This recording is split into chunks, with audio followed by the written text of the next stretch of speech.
भारत के छोटे शहरों में बढ़ रही है अपार्टमेंट्स की लोकप्रियता। आइए इसके बिजनेस पर एक नजर डालें।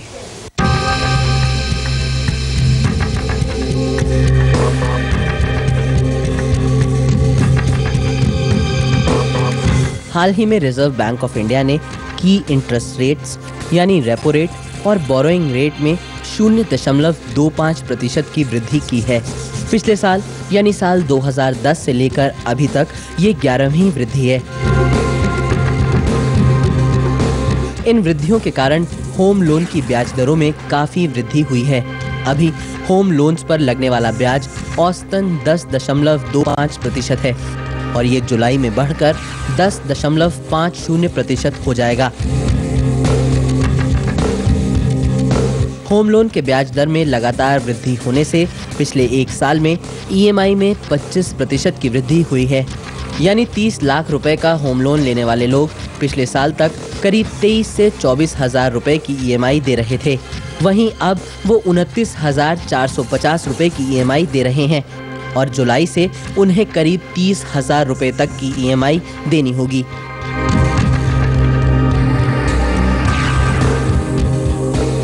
रियल्टी डेवलपर्स को मिलने वाला लोन भी महंगा हो जाएगा और इसका भार भी मकान खरीदने वाले लोगों पर ही पड़ेगा।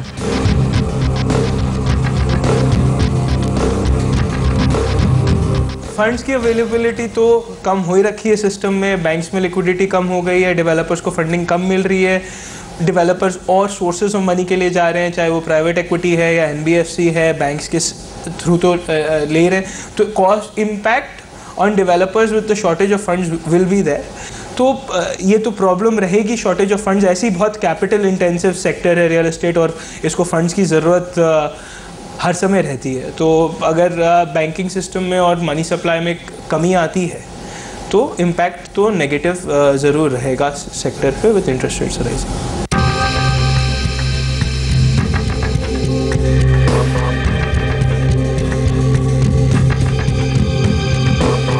होम लोन पर बढ़ रहे इंटरेस्ट रेट से हाउसिंग सेक्टर बहुत प्रभावित हो रहा है और उम्मीद की जा रही है कि इस वृद्धि से घरों की खरीदारी में 20% तक की कमी आ जाएगी।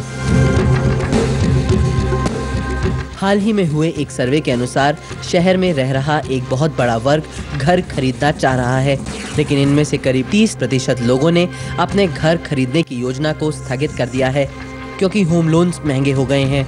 करीब 36% लोग सस्ते घरों की तलाश में छोटे छोटे शहरों की तरफ रुख कर रहे हैं।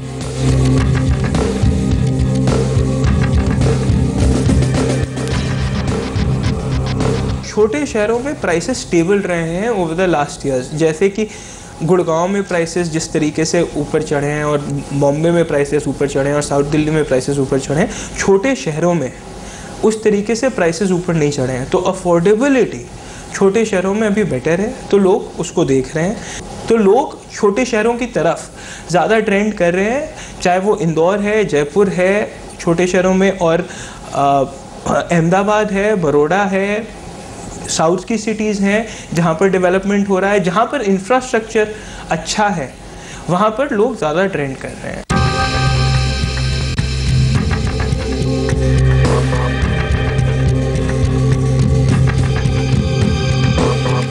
भिवाड़ी, लुधियाना, जयपुर और इंदौर जैसे कई शहर हैं जो महंगे होते होम लोन से लाभान्वित हो रहे हैं और यहाँ हाउसिंग सेक्टर तेजी से बढ़ रहा है।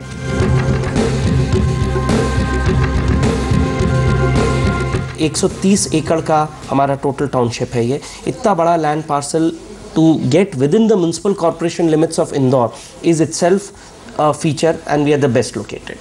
I think our township has recorded the highest appreciation from the time of development when we started the township till today. I would say on an average the appreciation is close to 300%. तो जिन लोगों ने जब हमने township चालू की थी जो कि सिर्फ 2 साल पहले, तो जो 2 साल पहले में जिन लोगों ने बुकिंग्स की हैं और आज का बुकिंग रेट देखेंगे तो एप्रिसिएशन ऑन एन एवरेज 300% का एप्रिसिएशन मिला है।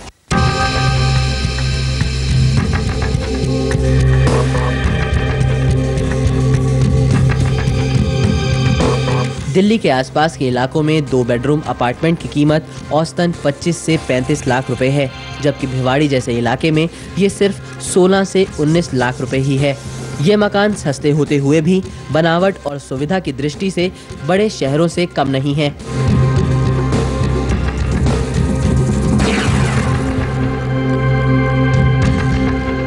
अगर अपन 7-8 साल पहले की बात करें तो यहाँ पे अपार्टमेंट्स का मार्केट बहुत लिमिटेड था, तो market from the houses has gone to apartments.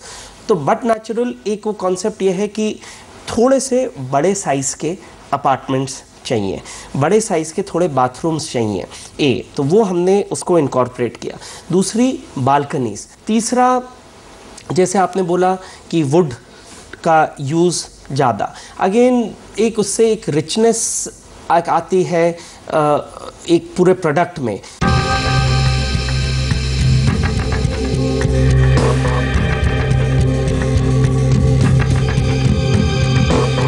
महंगे होते होम लोन्स लोगों की प्राथमिकता में बदलाव ला रहे हैं, पर देखने वाली बात यह है कि ये भारत के अर्बनाइजेशन प्रोसेस में कितना बदलाव ला पाता है और इंटर जोनल माइग्रेशन कितना प्रभावित होता है।